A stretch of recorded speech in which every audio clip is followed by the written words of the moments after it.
She buried her husband in the morning and threw her father-in-law out that same afternoon. Standing by the fresh grave, Lydia's voice cut through the air like a blade. "You're not welcome in my house anymore." Henry Collins froze.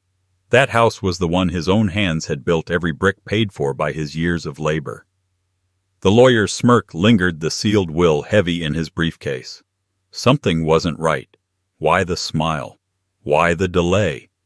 When the truth surfaced, it would shatter everything she thought she owned. Subscribe for more revenge stories like this, and tell us in the comments where you're watching from. By nightfall, the rain had started. It came down in thin, relentless sheets that hissed against the windows of the house Henry had built with his own hands 40 years ago. The house still smelled faintly of cedar and varnish, of long days and calloused work.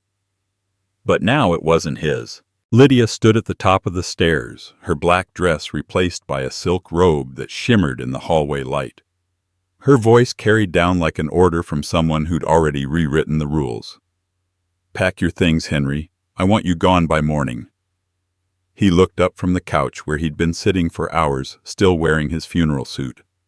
The tie hung loose around his neck, his hands motionless on his knees.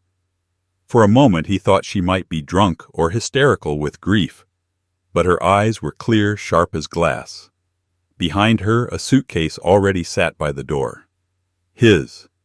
She'd packed it herself. "Lydia," he said quietly, "I paid for this roof before you even met my son." His voice trembled not from weakness, but disbelief. She crossed her arms, the diamond bracelet he'd given her as a wedding gift flashing coldly under the light. "And he left it to me. Everything. It's time you move on, Henry. You don't belong here anymore." The words cut deeper than any insult. He opened his mouth to speak, but the air in his chest felt heavy, poisoned by the perfume she wore, his late wife's favorite brand. For a moment he couldn't breathe. He rose slowly, the old floor creaking beneath his boots, the same floor he'd nailed down himself in the summer of '85. He looked around the living room, tracing every memory like a scar. The photos on the wall, the tools he'd kept in the cabinet, the clock his son and he had fixed together when the boy was 10, all of it now belonged to someone who had no history in it. When he turned back, Lydia was already walking away, her heels striking the wood like a gavel. "If you're still here after sunrise, I'll have the locks changed," she said over her shoulder. "And don't try anything stupid. The neighbors already know this is my property." Henry watched her disappear into the master bedroom that used to be his son's. The door clicked shut. He stood there in the silence, the sound of rain filling the empty house. His son's photo sat on the mantel, smiling, unaware of the cruelty that would follow his death. Henry reached for it, brushing dust from the frame. "You'd be ashamed of her, Thomas," he whispered. "You'd be ashamed of what this house has become." He spent the next few hours moving slowly through the rooms. Every drawer he opened felt like peeling away a layer of his own life. He packed what little he could carry, a pair of boots, 2 shirts, a razor, and the family Bible his wife used to keep by the bed. The rest he left behind. When he reached the kitchen, he noticed the note taped to the fridge, Lydia's handwriting neat and cold. "Utilities will be transferred by Monday. Do not contact me." He stared at it for a long time, the words blurring behind the fog of exhaustion. He poured himself a cup of coffee from the pot that had gone cold hours ago. It tasted bitter, like something that had outlived its purpose. At midnight, the power flickered once and went out. The storm had knocked out the lines, but Henry didn't bother fixing it. He sat on the couch in the dark, the rain pounding harder, the sound echoing through the hollow spaces of the home that no longer felt like home. Sometime before dawn, he carried the 2 suitcases to the front door. His fingers brushed the doorknob one last time, remembering how his son used to burst through it after baseball practice, muddy shoes and all. He'd built that door frame himself, strong oak meant to last a lifetime. He never thought it would be closing him out. When he stepped outside, the cold bit through his coat. The gravel crunched under his boots as he crossed the driveway, his old pickup truck waiting like a loyal dog left too long in the rain. He set the suitcases in the back seat and turned once more toward the house. Through the front window, he could see Lydia moving about the kitchen in her silk robe, pouring herself a drink. The sight was too much. He turned the key. The engine coughed to life and the wipers began their slow, rhythmic sweep across the glass.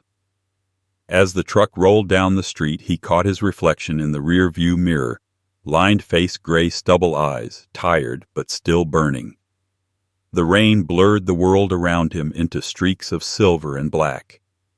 He didn't know where he was going, only that he couldn't stay. He drove for hours with no destination, the heater barely working.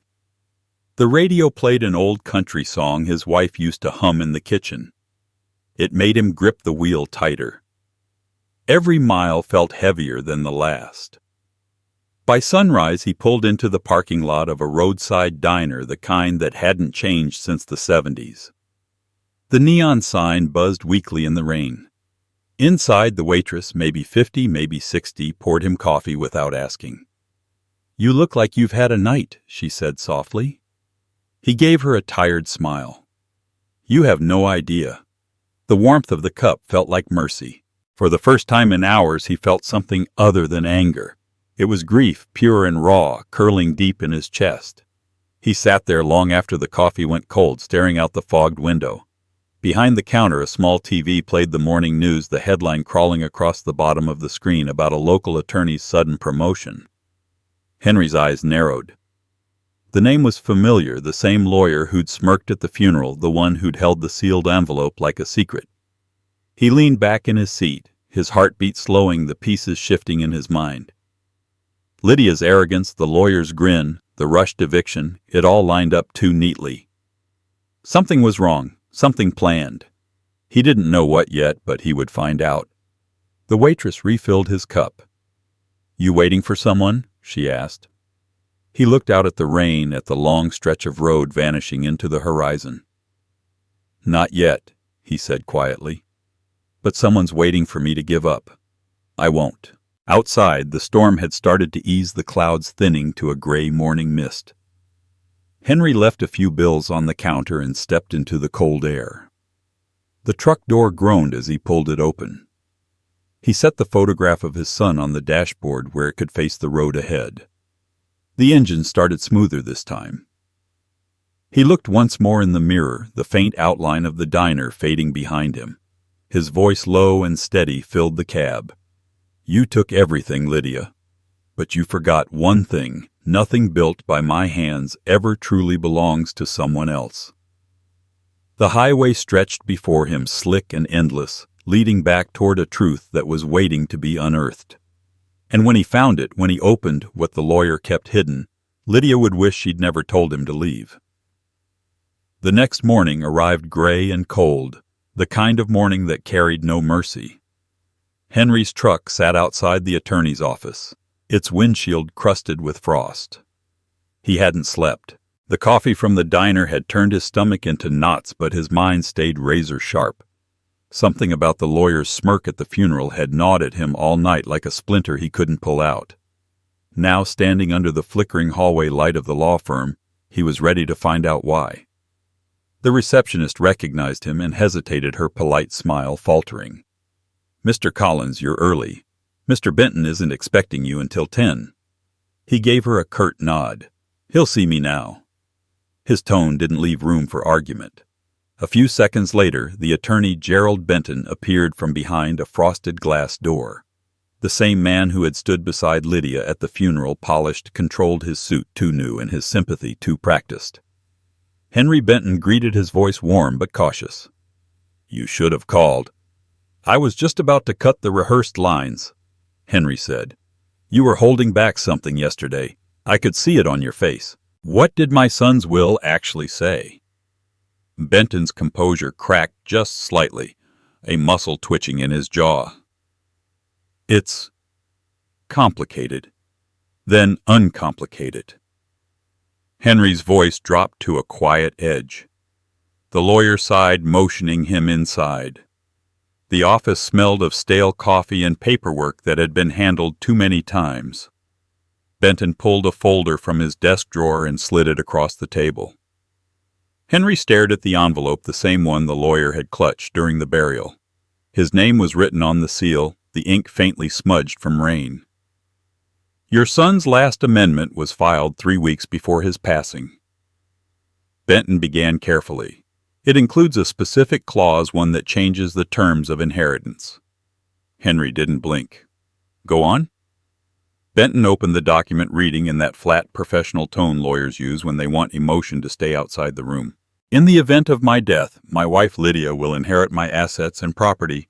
Under one condition, she must provide lifetime housing and care for my father, Henry Collins. Failure to do so will nullify her claim, and all holdings will transfer to the Collins Foundation, a registered charitable trust established in my father's name. The words hung in the air like a gunshot. Henry's heartbeat slowed. He leaned back in his chair, his fingers curling against the armrest. Benton cleared his throat. Your son wanted to ensure you'd never be left without a home. Lydia signed acknowledgement of this clause when the will was drafted. She signed it. Henry asked, his voice steady but cold. Yes. I have her signature right here. Benton tapped the paper. It's legally binding. Unless she fulfills her obligation to you, she loses everything. Henry stood up, the leather of his chair groaning. So she knew. She threw me out anyway. His words carried no anger, only clarity. The sound of a man seeing the trap that had just snapped shut on his enemy. Benton shifted uneasily. I advise discretion, Mr. Collins. These things can get ugly. Henry smiled, but there was no warmth in it. Ugly's already happened. He took the copy of the will, folded it carefully, and slipped it into his coat pocket. You'll be hearing from me soon, he said, and left without another word. Outside, the cold air sliced across his face.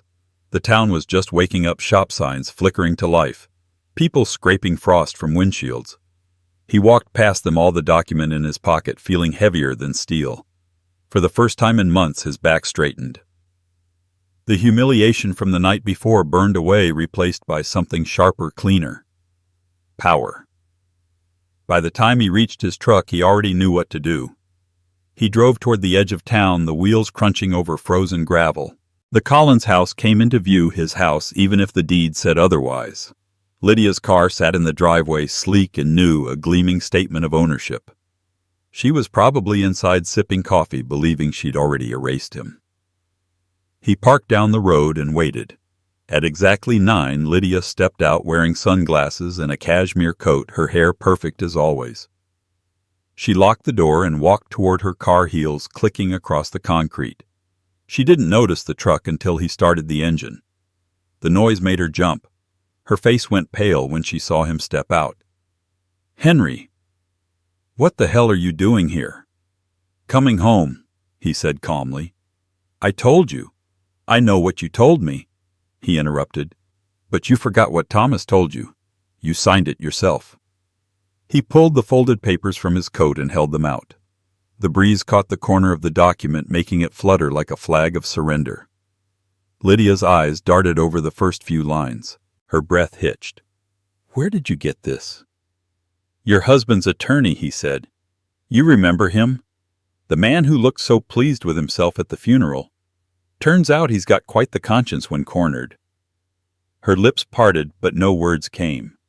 The silence between them stretched until it snapped. This is absurd, she said finally. He would never. He did, Henry said. He thought ahead. He knew what kind of person you were, Lydia. He made sure you couldn't throw me away without throwing away everything else. For the first time, she looked afraid. Real fear, not the kind she faked for sympathy. You can't just move back in, she whispered. I don't need to move in. Henry said, his voice low and precise. I just need you to honor the agreement. And if you don't, you'll be out on the street by the end of the week. The charity's already registered. I checked. He turned toward the door. She grabbed his arm, desperate now. Wait, we can work something out. He looked down at her hand, the diamond ring glinting under the morning light. We already did, he said softly. You just didn't read the fine print. He stepped inside, the familiar scent of oak and dust rushing back to him like memory itself. The house was quiet except for the faint ticking of the old mantel clock. Lydia stood frozen at the doorway, her face drained of color. Henry took off his coat and hung it on the hook by the door, the same one his son had built in high school. For the first time since the funeral, he felt warmth spread through his chest. Not joy, not even satisfaction, just the calm certainty that justice, however delayed, had finally found its way home. He turned slightly, his voice steady. I'll need the spare room cleaned out. And don't worry, Lydia Charity's patient. But not forever. He walked past her without another glance, the paper still in his pocket, the weight of it anchoring him to something real again. Upstairs, the sunlight broke through the clouds and spilled across the floorboards, lighting the dust like flecks of gold. He paused by the window, looking out over the frozen yard. For the first time, the house didn't feel like a grave. It felt like a promise. Downstairs, Lydia's phone buzzed, a call from the lawyer. She didn't answer. She just stood there, trembling, staring at the papers that had just rewritten her fate. Henry smiled faintly. His reflection ghosted in the window. Somewhere deep down, he knew this was only the beginning. The real truth, the one his son had taken to his grave, was still hidden in the fine print. And when it came out, Lydia's nightmare would only just begin. By the time Henry's truck turned into the driveway again, the sky had cleared. The morning frost had melted into thin rivers that glistened on the gravel, running like silver veins toward the edge of the yard. Beside him in the passenger seat sat Gerald Benton, the lawyer, silent, fidgeting with his tie. Henry didn't look at him. His eyes were fixed on the house ahead, the house that was his again, whether Lydia liked it or not. Lydia's car was parked crookedly by the porch, as if she'd stopped in the middle of a thought. Curtains twitched when they pulled up, and within seconds she appeared in the doorway. Her robe was gone. Now she wore a fitted blazer, her hair neatly pinned. But her composure was thin as paper. "What is this?" she demanded when Henry stepped out. "Why are you here again? And why did you bring him?" Benton got out slowly, holding a leather folder under his arm. "Mrs. Collins," he began, "I believe it's time we formalize a few things about your husband's estate." Her eyes darted between the two men. "Formalize? We already did that. I'm the executor. You said so yourself." "That's correct," Benton said evenly. "But executors are bound by all terms of the will, including those you seem to have overlooked." Her jaw tightened. "I didn't overlook anything." Henry climbed the porch steps one at a time, his boots heavy against the wood. "You didn't read everything either," he said. "But don't worry, I brought someone to help." Lydia glared at him, her pulse visible at the side of her neck. "You can't just waltz in here and I can." Henry cut in quietly, "Because I never stopped being part of this house. You just convinced yourself I was gone." Benton opened the folder, laid the will on the porch rail, and handed her a pen. "Mrs. Collins, this clause requires your acknowledgement once more for the record. You are obligated to provide Mr. Collins with permanent residence and care as long as he lives. Otherwise, all assets, including the property, transfer to the Collins Foundation. Immediate and irreversible." The sound of her breath catching was almost delicate. She looked from the paper to Benton, then back to Henry. "You can't be serious." "Very," Benton replied. "I've already notified the court. The clause is enforceable. If you refuse, the transfer will take effect within 72 hours. For a moment no one spoke. The wind pushed through the bare branches and a loose shingle rattled on the roof. Lydia's confidence drained out of her face, replaced by something raw, panic, disbelief, humiliation, all tangled together. Henry stepped past her into the house. The smell of her perfume lingered in the air, mixed with something sharper like burned coffee. The living room looked almost staged.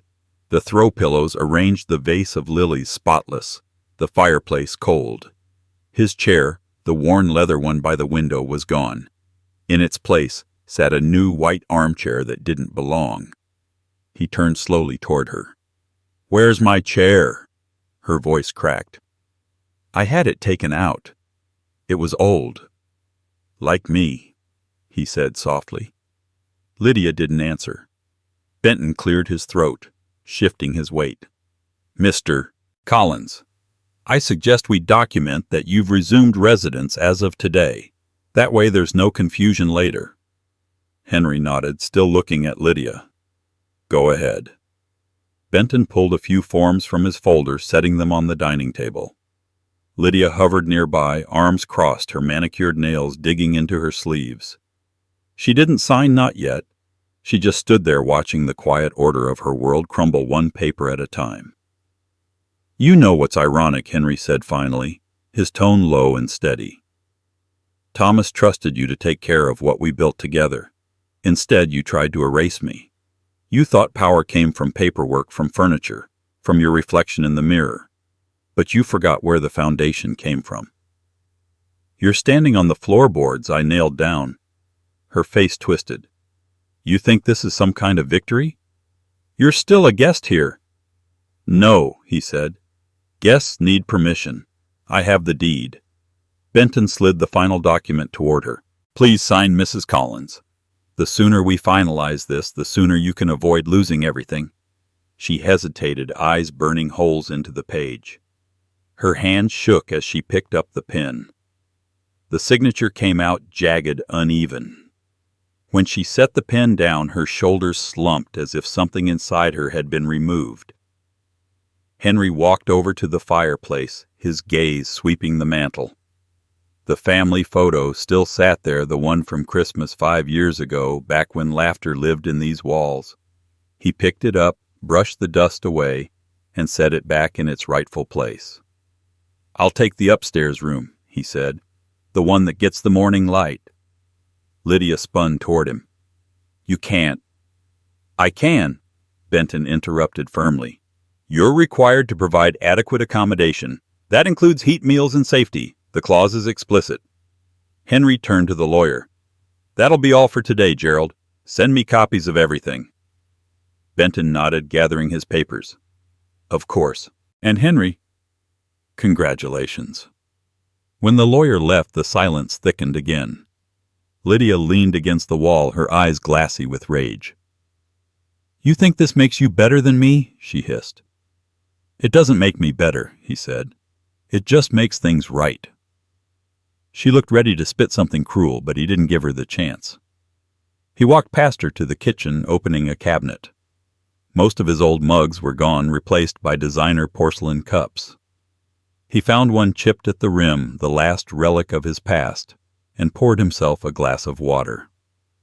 The sound of the faucet filled the room.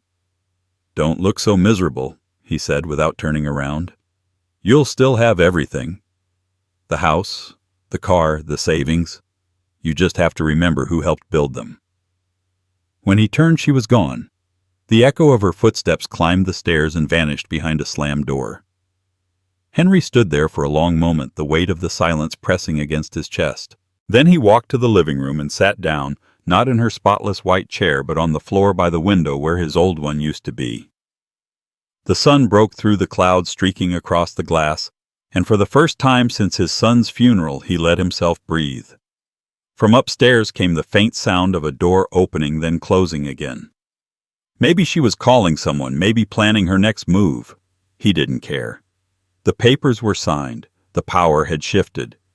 He looked out across the yard where his son had once played baseball, the same patch of grass where Lydia now parked her car as a trophy. The world turned quietly, and in that stillness, Henry smiled a small, knowing smile of a man who'd just taken back everything that mattered without raising his voice.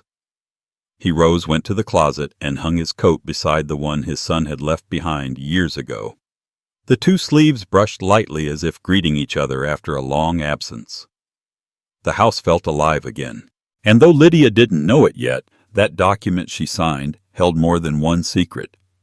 Buried in the second page was a codicil Thomas had added in his final week, something even Benton hadn't mentioned out loud. Henry had read it quietly on the drive back, the ink still dark, the message clear. Lydia's inheritance was not as permanent as she thought. The real reckoning was still to come. The weeks that followed moved like slow thunder, quiet but heavy, always rumbling somewhere beneath the calm. The house no longer smelled of Lydia's expensive candles. Instead, it smelled of coffee and pine polish the way it used to when Thomas was alive. Henry kept his mornings simple up before dawn, a pot of black coffee on the stove, the radio humming low. He mended a few things around the house, tightened hinges, fixed a leaking pipe, replaced the porch light she'd let die months ago. He never said a word to her about it. Lydia stayed upstairs most days, the rhythm of her footsteps changing from sharp clicks to slow, deliberate movements. The lawyer had made the situation clear. Henry wasn't just a guest, he was permanent. But permanence, Henry knew, was a strange thing. It could feel like safety or punishment depending on who held the pen. She tried to ignore him at first. Meals appeared for her alone. The dishes piled in the sink until the smell forced her to face them.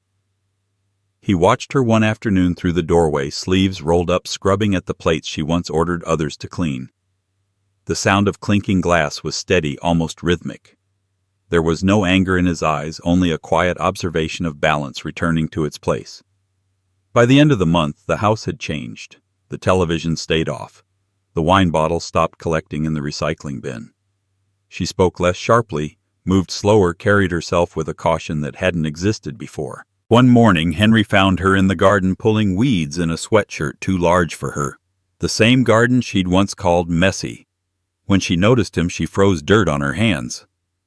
"It's just weeds," she said quickly, her tone uncertain as though expecting ridicule. He nodded. "Weeds are like regrets," he said. "Easier to pull when they're small." For a moment, neither spoke. Then she went back to work, her hands trembling only slightly. Later that week, a letter came, an official notice from the Collins Foundation. The clause had been executed in full, and Lydia's access to certain accounts had been restricted. Her luxury credit cards were canceled. The vacation property was under review.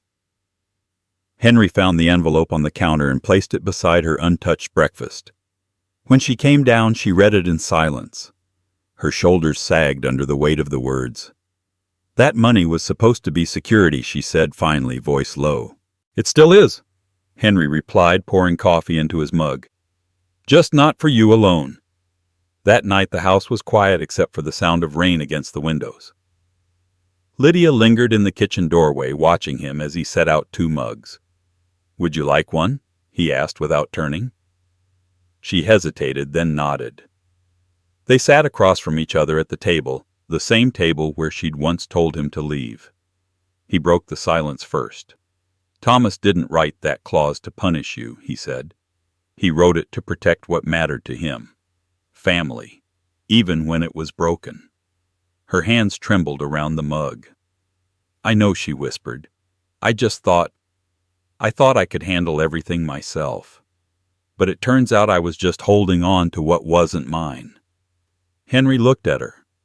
Really looked at her for the first time since the funeral. The arrogance was gone.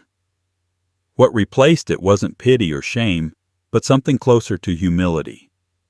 "You loved him," he said softly. "In your own way." She nodded, eyes wet. "And I failed him in every way that counted." He leaned back, exhaling slowly. "Failure's just another word for lessons that cost more than we expected." For a long time they sat in silence. The clock ticked steady and patient. Outside, the rain softened to a mist. Lydia wiped her eyes with the back of her hand and gave a small, fragile smile. "You could have ruined me completely," she said. "Taken everything. But you didn't." Henry sipped his coffee. "What good would that do?" Her gaze fell to the table. "Maybe I deserved it." "Maybe," he said. "But sometimes mercy teaches louder than punishment." The words hung between them, quiet but firm. It wasn't a truce, they were far from that, but it was the first real peace the house had known in years. Over the next few weeks she changed in small ways. She cooked again simple meals that smelled of butter and thyme. She stopped buying bottled water and drank from the tap. She even fixed the leaky faucet herself, though it took her 3 tries. Henry never offered to help, and she never asked. The silence between them had become something alive, Not cold, but careful, like a truce made of glass. One afternoon she left a note on his workbench. "Thank you for fixing the porch light." He found it after sunset, the handwriting awkward but sincere. He folded it once and slipped it into his pocket, saying nothing. Spring crept in quietly. The snow melted, the trees budded, and the house felt less like a battleground. Henry spent his mornings reading the newspaper on the porch, a blanket over his knees. Lydia began to join him, bringing coffee without asking. She rarely spoke, and he never pressed her to. Some apologies, he believed, were better spoken through actions. One morning he caught her standing in the doorway, watching him with a strange expression. "I'm selling the car," she said. "The maintenance costs more than it's worth. I thought maybe we could use that money to repair the roof." He raised an eyebrow. She smiled faintly. "The house won't fix itself." It wasn't much, but it was enough. For the first time she'd said we, not as ownership, but as understanding. That evening he found her at the sink again, humming softly as she washed dishes. The song was one Thomas used to hum when he worked on the deck, low and familiar. The sound stopped him in his tracks.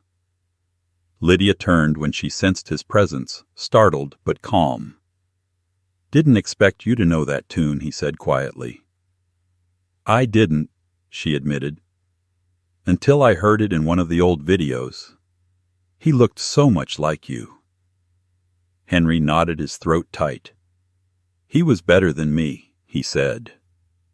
"No," she whispered. "He was both of you."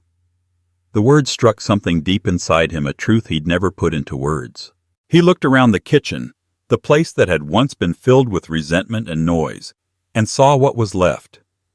Two people quietly rebuilding something they'd both helped destroy. When she finished, she dried her hands and stood there uncertainly. "Henry," she said softly, "I don't expect forgiveness. I just wanted you to know I'm sorry. For all of it." He met her eyes, steady and calm. "I know." And that was it. No lecture, no sermon, just acknowledgement. The kind that mattered. That night the wind shifted warmer through the trees. Henry sat by the window looking out at the garden bathed in moonlight. The soil was turning ready for new seeds. Behind him he heard the faint sound of Lydia moving through the kitchen, putting away dishes, every plate, every glass, without slamming a single door. He smiled to himself, the kind of smile that comes from surviving something that almost broke you. Forgiveness wasn't weakness, he thought. It was strength in its purest form, the kind that builds quietly where pride once stood. Upstairs a light went out. The house sighed into silence. Henry leaned back, the floor creaking softly beneath him, and for the first time since Thomas's death he felt something that resembled peace. But beneath that peace, deep and waiting, was a question that hadn't been answered yet. Because buried inside the will, he'd seen a second clause, one Benton had chosen not to explain, a clause that tied Lydia's fate to someone else's secret. And Henry knew that someday soon that secret would come knocking. The first snow of December came down in lazy spirals, blanketing the small Iowa town in silence. Henry parked his truck by the curb outside the elementary school and killed the engine. The heater clicked off and the cold crept in through the seams. He didn't mind. He'd grown up in winters like this, winters that bit into your bones, but reminded you that you were still alive. In the passenger seat sat a thermos of cocoa and a box wrapped in plain brown paper. Inside was a heavy wool coat, deep forest green lined with fleece. It wasn't expensive, but it was warm, built to last, made for someone who'd been forgotten. The bell rang, spilling children into the white afternoon like a burst of color. Parents waved from cars, kids shouted goodbyes. Henry spotted him right away. Evan. 8 years old, thin as a reed, dragging a backpack that looked too big for his small shoulders. He walked with his head down, scanning the ground as if afraid to meet anyone's eyes. When he saw the old truck, his face flickered with surprise, then something softer. Henry got out the crunch of snow under his boots, sharp and steady. "Hey, champ," he said, smiling the way he used to smile at Thomas after a long day at the construction yard. Evan hesitated, then broke into a small run, stopping just short of his grandfather's reach. "Mom said you were living far away?" he said, his voice cautious, like he wasn't sure if he was allowed to be glad. Henry crouched so they were eye to eye. "Not too far to see you. Figured a man should visit his favorite grandson before Christmas." He handed him the thermos. "Try that. Made it the way your dad liked it, extra cocoa, no marshmallows." Evan unscrewed the lid and took a sip. Steam rose between them, sweet and familiar. "It's good," he murmured. Henry nodded. "Got something else for you, too." He lifted the box from the truck seat and opened it, pulling out the coat. "Thought this might keep you from freezing half to death out here." The boy's eyes widened. "It's new." "Sure is," Henry said. "And it's yours." Evan ran his hands over the fabric as if afraid it might vanish. When he slipped it on, the sleeves hung just right. He looked up with a smile that didn't quite hide the bruise peeking from under his collar.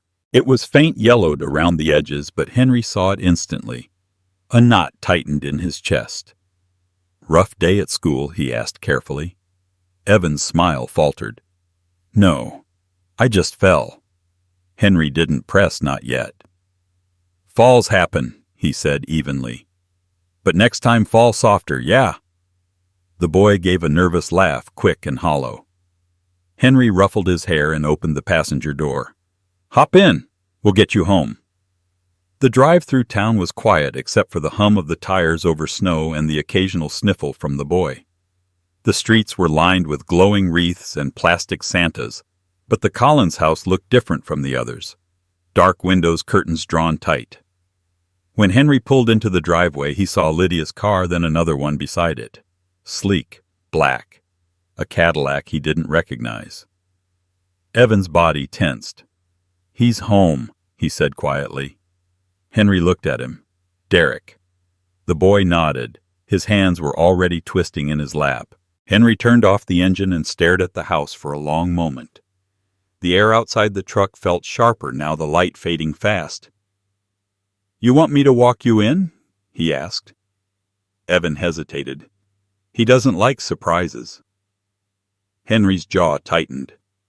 "Neither do I." He got out before the boy could protest, his boots crunching through the snow. Evan followed, silent, head down.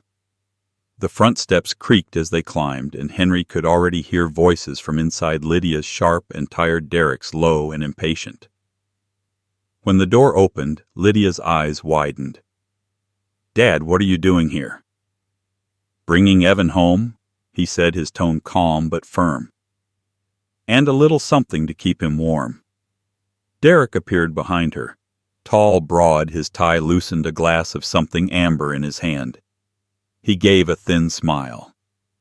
"Well, if it isn't the legend himself, the man who built this place with his bare hands. Must be nice to drop in whenever you want." Henry looked at him steadily. "Better than hiding behind someone else's walls." The air thickened. Lydia stepped between them quickly. "It's fine," she said, her voice shaking slightly. "He just wanted to—" "I know what he wanted." Derek interrupted. He looked down at the boy. "What's this, a new coat?" Evan nodded, clutching the sleeve. "Grandpa got it for me." Derek's smile sharpened. "You already have one. It's too small," Henry said before the boy could answer, "and torn at the sleeve. This one fits." Derek's eyes flicked up, full of challenge. "We don't need handouts." "It's not a handout," Henry replied. "It's family." Lydia's eyes darted between them, panic flickering like candlelight. Derek took a slow sip of his drink. "You don't get to decide what my family needs, old man." Henry stepped forward close enough that their breath fogged the same air.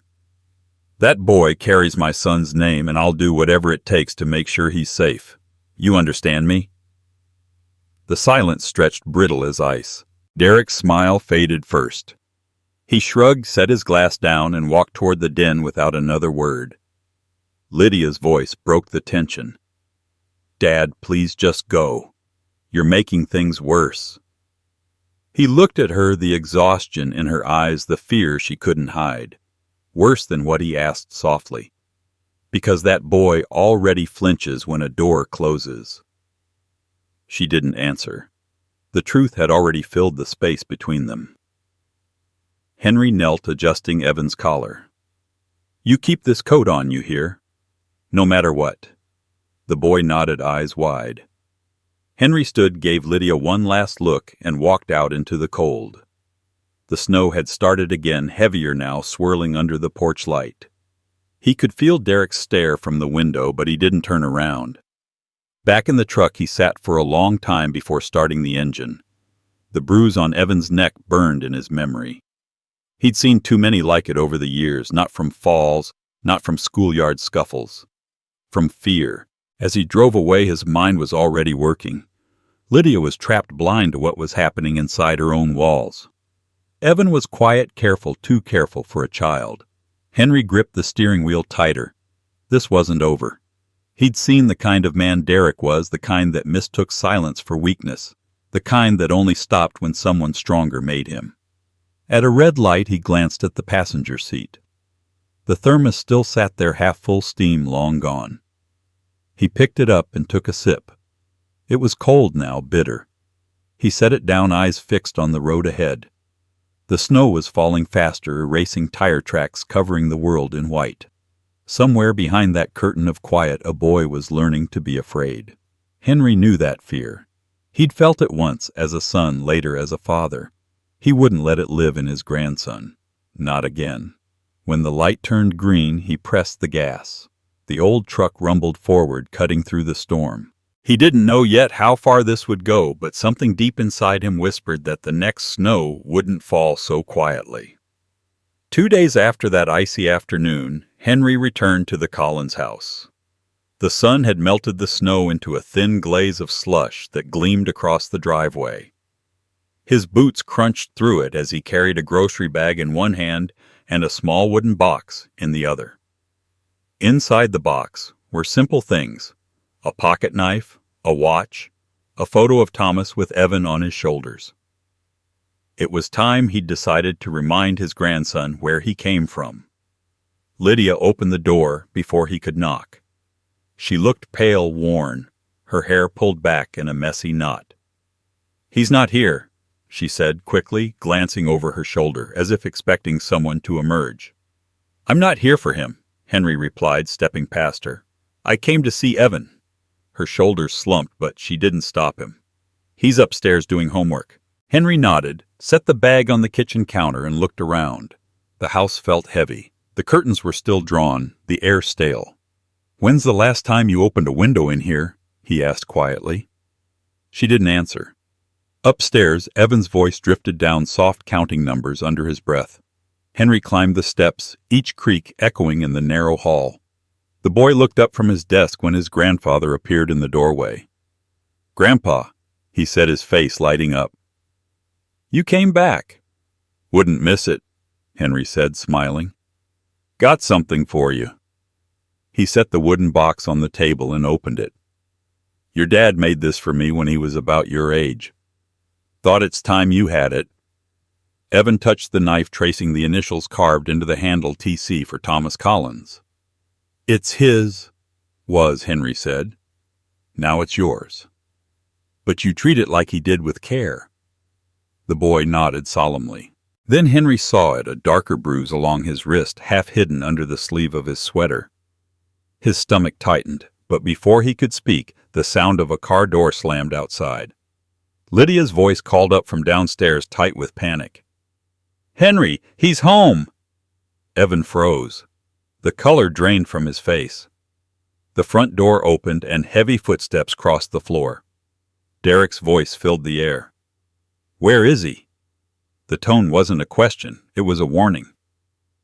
Henry stepped into the hallway, his pulse steady.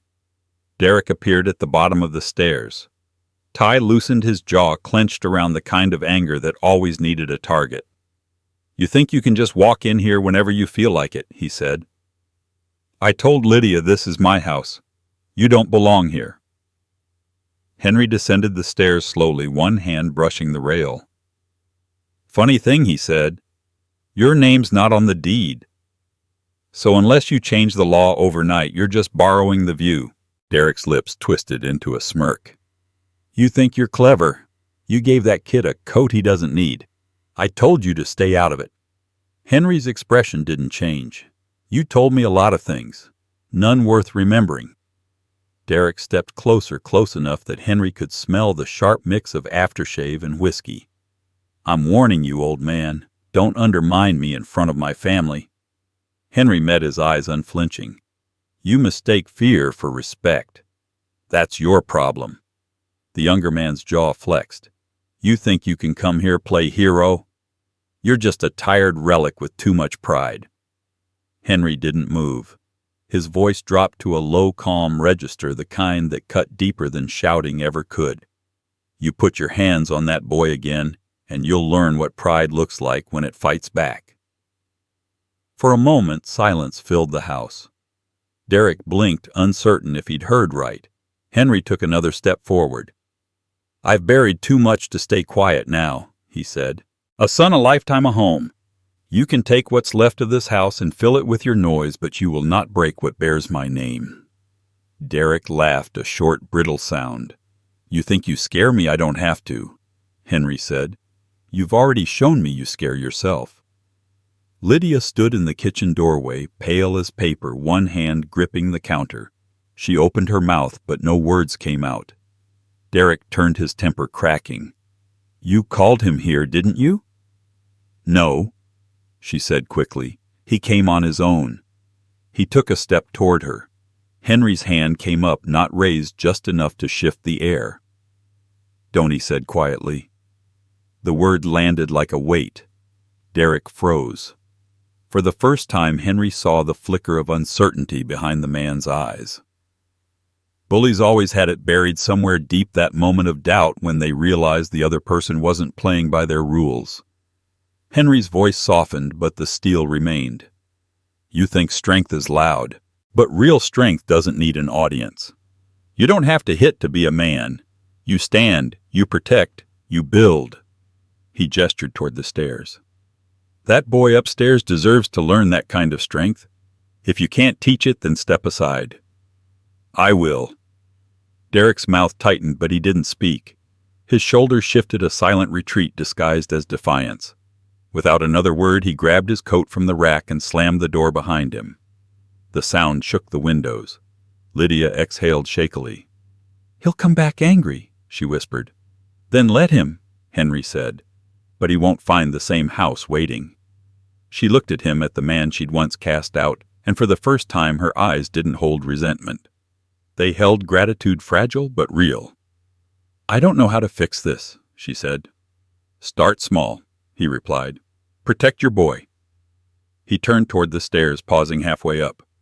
Evan was waiting at the landing, eyes wide, fingers gripping the rail. Henry gave him a steady nod. It's all right now, he said softly. The boy hesitated. Is he gone? For now? Evan looked down, then whispered, He'll be mad. Henry crouched, resting a hand on his grandson's shoulder. Let him be mad. You've got me, and I'm not going anywhere. Outside, the wind howled against the windows, the storm building again. But inside, for the first time, the house didn't feel like a battlefield. It felt like something else, a place still standing because one man refused to fall. That night, Henry sat alone in the living room, the lights low, the sound of snow tapping the glass. The coat hung on the back of the chair, Evan asleep upstairs. He reached into his pocket and pulled out Thomas's watch, the hands still ticking steady. He turned it over once, tracing the engraving on the back, Stand Tall. He smiled faintly. I'm trying, son, he murmured. I'm trying. But as the clock ticked toward midnight, headlights flared across the window, bright, too close, cutting through the dark. The tires crunched on the frozen driveway, slow and deliberate. Henry rose, his shadow stretching long across the floor. The night wasn't done testing him yet. The phone rang just after midnight. The sound sliced through the quiet like a knife, pulling Henry from a light, uneasy sleep. He reached for it on the nightstand, his hands stiff from age and cold. The wind howled outside, rattling the old windows. When he answered, there was only silence for a moment, then a faint whisper. "Grandpa." He sat up straight. "Evan." The boy's voice trembled, small and broken. "I'm outside. He locked me out. He said I have to learn consequences." Henry's heart stopped. "Where are you, son? Are you at the house?" A sniffle. "The porch. It's so cold. Please don't tell him I called." The line crackled. Henry could hear the wind on the other end, the kind that freezes skin in minutes. He swung his legs out of bed, grabbing his coat and boots. "Stay on the phone, you hear me? Don't move. I'm coming." He didn't bother with gloves. The truck engine roared to life, coughing clouds of exhaust into the frozen dark. The roads were slick, a glaze of ice catching the headlights as he tore down the back roads toward the Collins house. His breath came hard and fast, every mile heavier than the last. Images flooded his mind. Evan's bruised wrist, the fear in his eyes, the way Lydia looked away whenever he asked questions. He'd tried to keep his patience, to let things settle, but this was different. This was cruelty in its purest form. "Talk to me, buddy," he said into the phone, his voice steady despite the panic clawing at his throat. "I can't feel my fingers," Evan whispered. "The snow's getting in my shoes." "Listen to me," Henry said, his grip tightening on the wheel. "You keep your hands inside your coat. Curl them up. You'll be okay." The truck fishtailed once on a sharp turn, but he didn't slow down. The old oak trees blurred past like dark sentinels. His headlights caught the house, finely dim lights behind drawn curtains, no sign of movement. He slammed the brakes and jumped out before the engine even stopped. "Evan," he shouted, running up the steps 2 at a time. The porch was buried in snowdrifts, and there, half hidden by a chair, was a small figure curled against the door. The boy's breath came in shallow bursts, his lips pale, the phone still clutched in his shaking hand. Henry dropped to his knees, scooping him up. "I've got you," he murmured. The boy was ice, his small body trembling violently. Henry wrapped his coat around him and pressed him close, trying to share what warmth he had left. "You're okay, kiddo. You're safe now." Evan's eyes fluttered open. "He said I was lying about breaking the glass," he whispered, "but I didn't." "I know you didn't," Henry said, his voice breaking. "You don't ever deserve this." The porch light flicked on. The door creaked open an inch, and Derek's voice came from the shadowed doorway. "What the hell are you doing here?" Henry didn't turn around. "Saving my grandson," he said, his tone razor sharp. Derek stepped forward, his face half-lit anger simmering beneath his calm. "You're trespassing." Henry stood still, holding Evan, the boy's head, against his chest. "You locked a child outside in sub-zero weather," he said. "That's not discipline. That's attempted murder." Derek's mouth twitched. "Don't exaggerate. He'll live." Henry took one step closer. "You better pray he does." For a second, the two men stood face to face, the storm howling around them. Derek's confidence faltered. He hadn't expected Henry to look like this, eyes blazing, shoulders squared, every line in his face carved from fury and grief. Lydia appeared behind Derek, her robe clutched tight. When she saw Henry holding the boy, her hand flew to her mouth. "Oh, God, Evan! Call 911! Henry barked. She hesitated, frozen between fear and guilt. Henry roared it again, louder this time, his voice echoing down the empty street. Now, that broke her.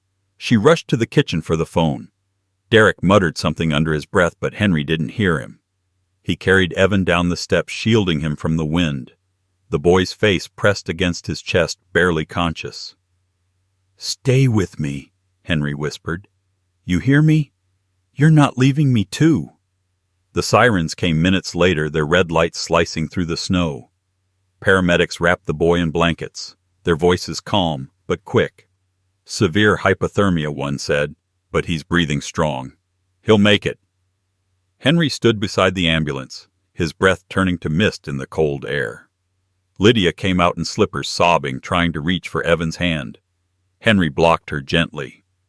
"You let them do their job," he said. When Derek stepped onto the porch, hands jammed in his pockets, Henry turned to him. "You think this ends tonight?" he said. "You haven't even seen what's coming." Derek scoffed, trying to hold on to his swagger. "You're not the law, old man." Henry stepped closer until their faces were inches apart.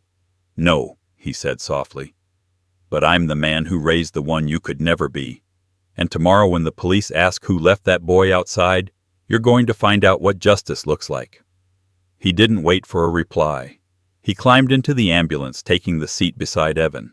The boy's small hand was wrapped in gauze, his pulse weak but steady under Henry's thumb. As the vehicle pulled away, the red light washed over the snow like blood. Henry looked out the back window one last time. Derek stood on the porch, arms crossed, his expression unreadable. But behind him, Lydia's face told another story: terror, guilt, and something that looked like resolve. The road wound through the dark, the sirens fading into a steady hum. Henry watched the boy breathe each rise of his chest, a fragile promise. He thought his days of fighting were over, but the truth was clear now.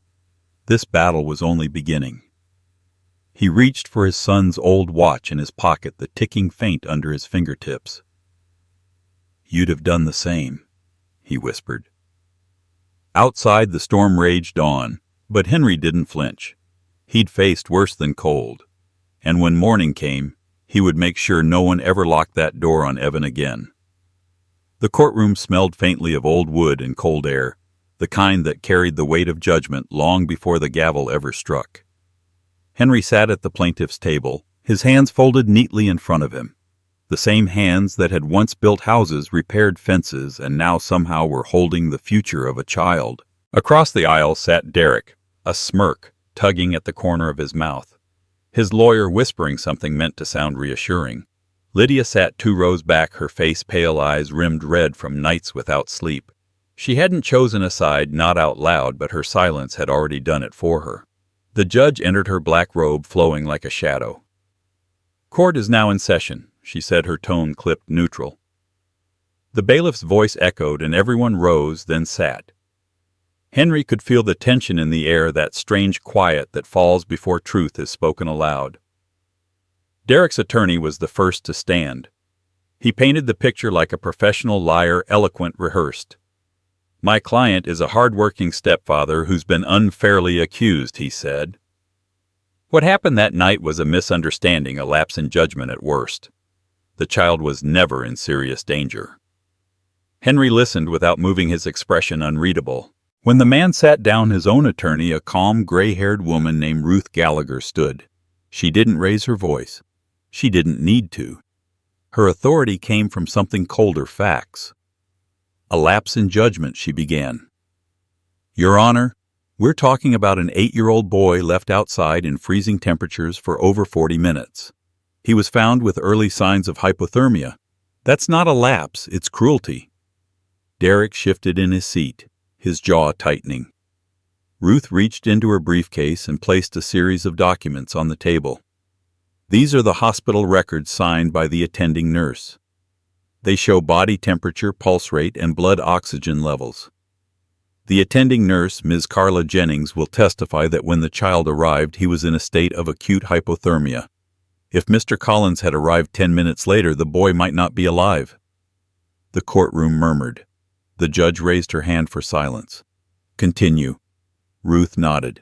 "We also have statements from neighbors, 2 of whom witnessed Mr. Collins arriving at the house and calling out for his grandson while the defendant remained inside. Additionally, Mrs. Lydia Collins, present here, has submitted a written statement confirming that the defendant locked the boy out as punishment."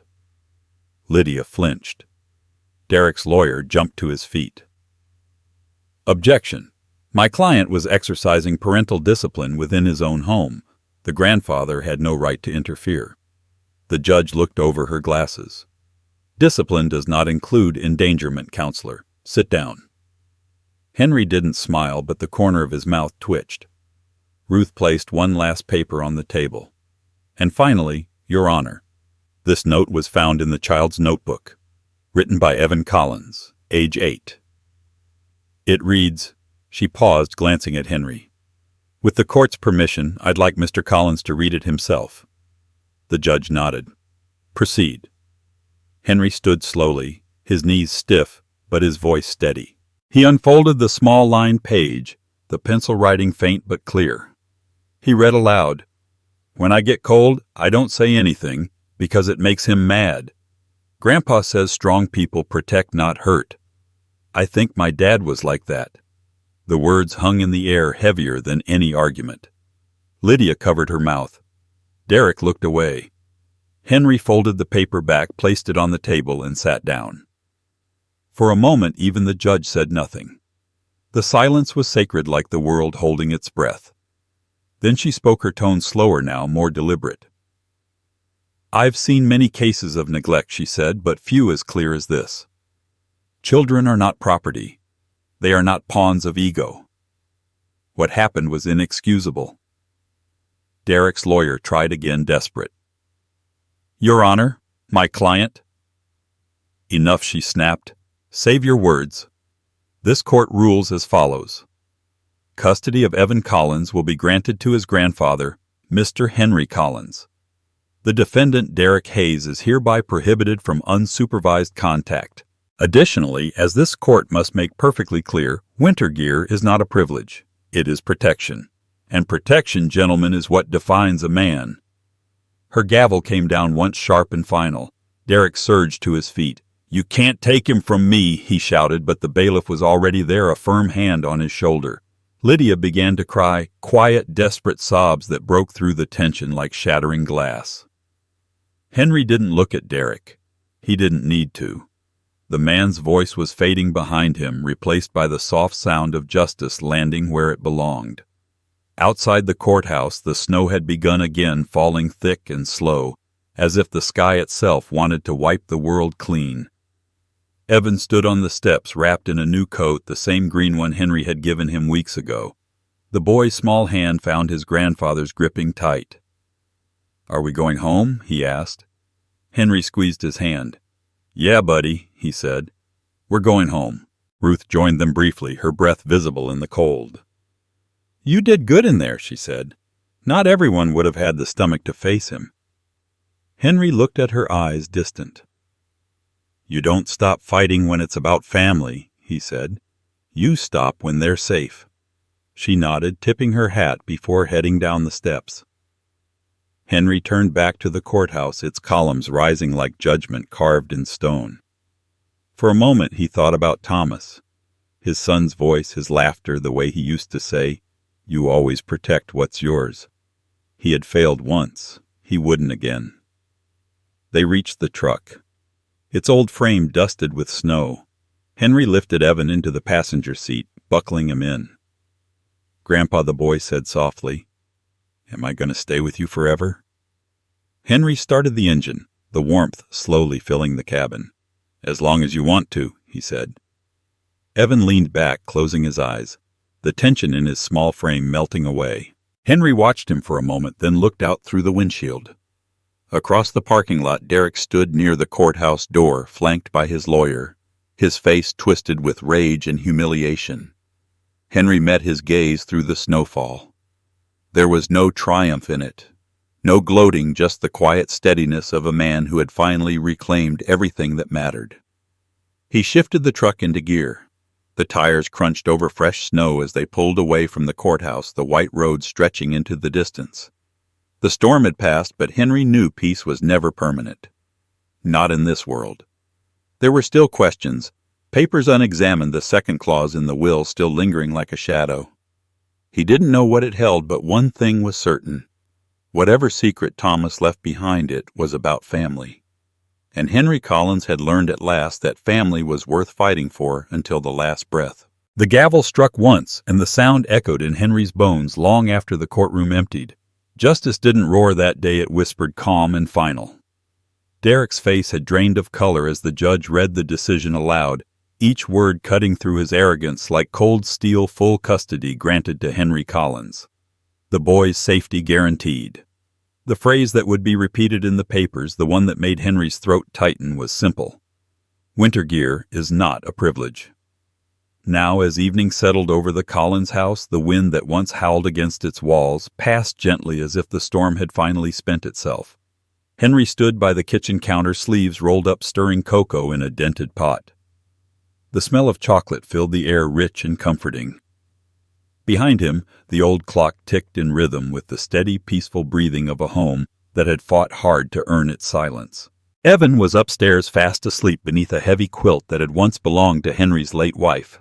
The fabric was worn but warm, stitched from decades of memory, her church dress, Henry's flannel shirts, Thomas's old Little League uniform. The boy had pulled it to his chin and drifted off within minutes, one hand curled around the corner of the blanket like a promise. Henry poured the cocoa into 2 mugs, though he only needed 1. Old habits, he thought. There was a time he always poured 2, one for Thomas, one for himself after a long day's work in the snow. He set the extra mug on the table anyway, letting the steam rise and fade. The house looked different now. Lydia had moved out quietly after the trial, leaving a note tucked under the Bible on the counter. No excuses, no plea for forgiveness, just 4 words written in a trembling hand.